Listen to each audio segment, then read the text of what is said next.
Yo, what is up guys? Albayan ng Batayan nyo at syempre nagbabalik tayo para sa panibagong music video reaction at syempre, hindi lang si Stel, hindi lang si Pablo, syempre, lahat sila bibigyan natin ng video reaction sa kanilang mga solo video, solo songs and kanilang mga solo albums. So syempre, Pablo, Stel, bibigyan natin sila ng kanya-kanyang spotlight pero ngayon, tingnan natin ang kanta ni Justin na Surreal.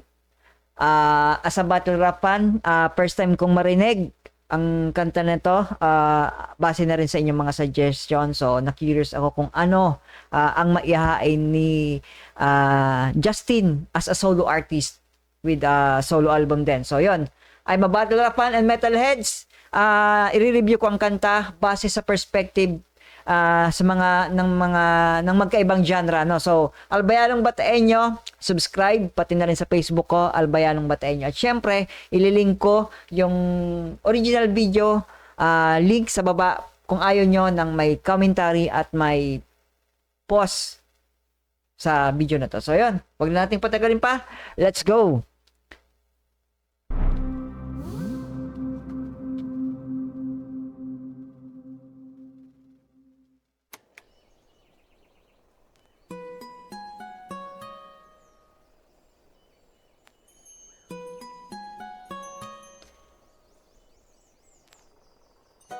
I just wanna live in my imagination. Okay, so first, makikita natin na simple lang ang music video, yung visuals, no.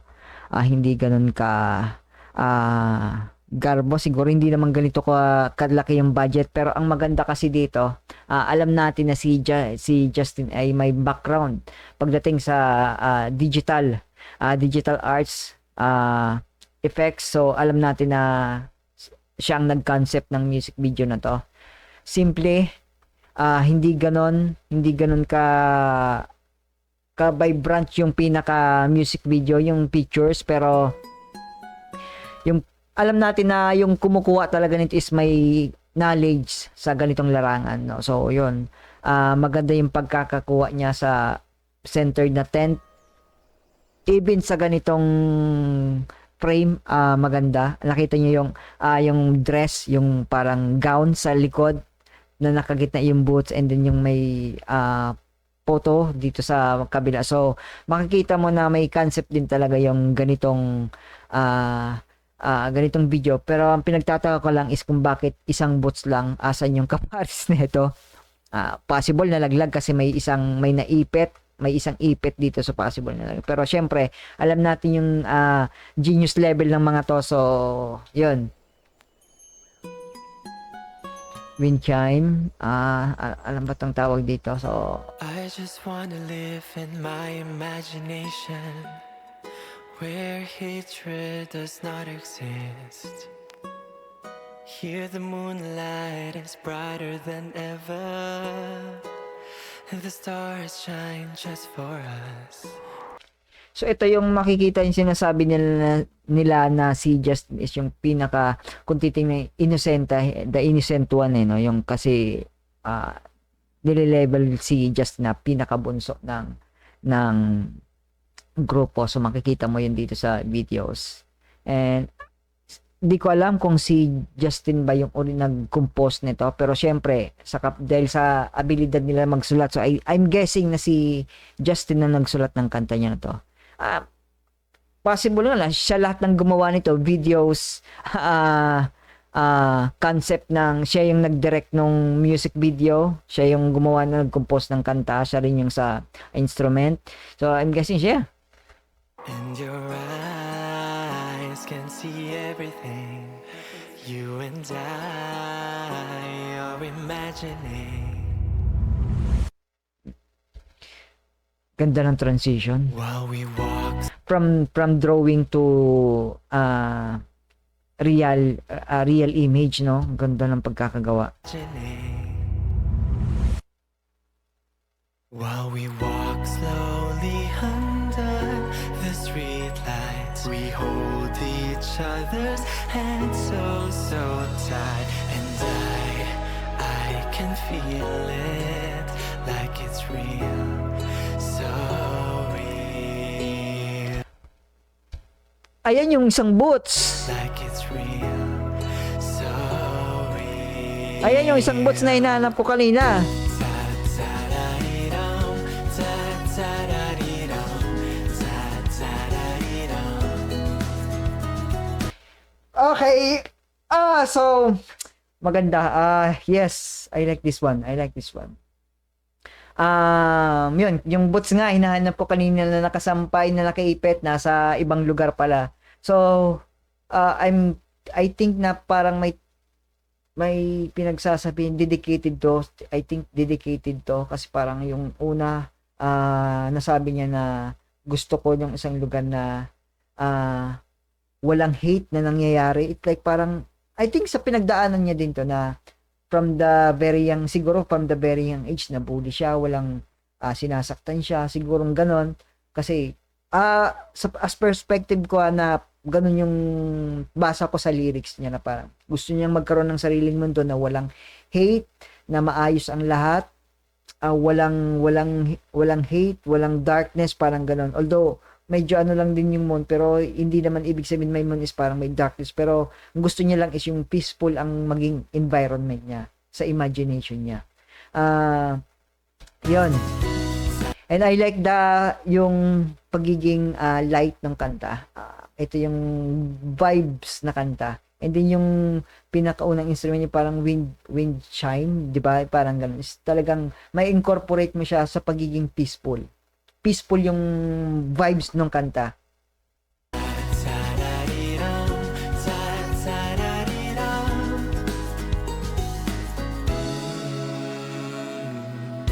I just wanna be with you in all the seasons we imagine to actually exist. Yes, kung baga nag-aano pa rin siya doon sa doon sa isang sa mundo niya na gusto niya na may yung kasama niya, yung tinutukoy niya dito na you, na kung sino man yun na yun, na parang nandito tayo sa mundo natin na masaya, na sa lahat ng panahon maging masaya tayo. So yun yung nababasa ko sa There is winter that's colder than ever, but our hearts warm just for us, and your hands can feel everything you and I are imagining, while we walk slowly under the trees, and we swing each other's hands in rhythm, and I can feel it like it, and we swing each other's hands in you know kung anong gusto ko sa video na to. Alam niyo kung anong gusto ko sa video na. Every frame napakaganda tingnan.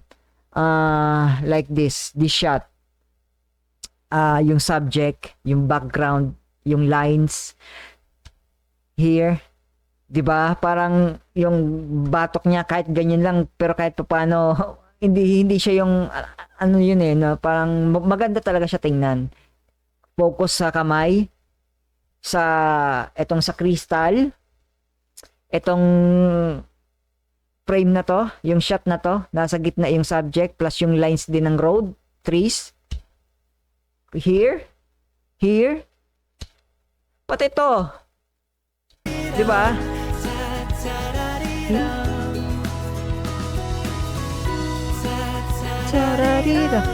See, dito mo makikita yung pagka-wholesome ng kanta kasi nga madali mo siyang masasaulado yung hook. First time ko marinig pero kaya ko nang sabayan. San-sarariram, di ba? Sarariram, sarariram, di ba? We sat on the edge of a cliff.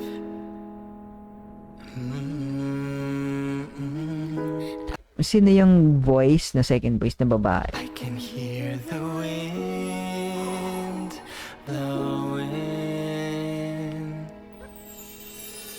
Oh, wait, is it dedicated to someone? Ginawa niya ba tong kanta para sa particular na tao?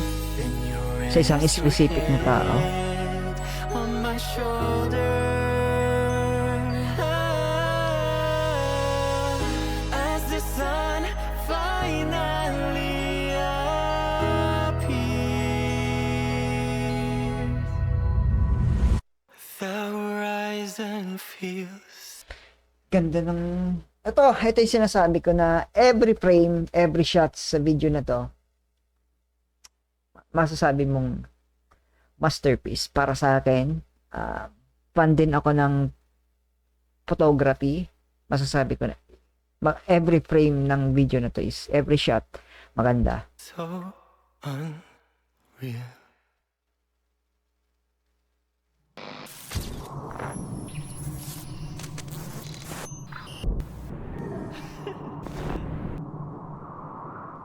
Wait, We walk slowly under the sunlight. We hold each other's hands, oh so tight. And I can feel it. Promise I will keep it in my heart. It's embedded, 'cause it's real, so real.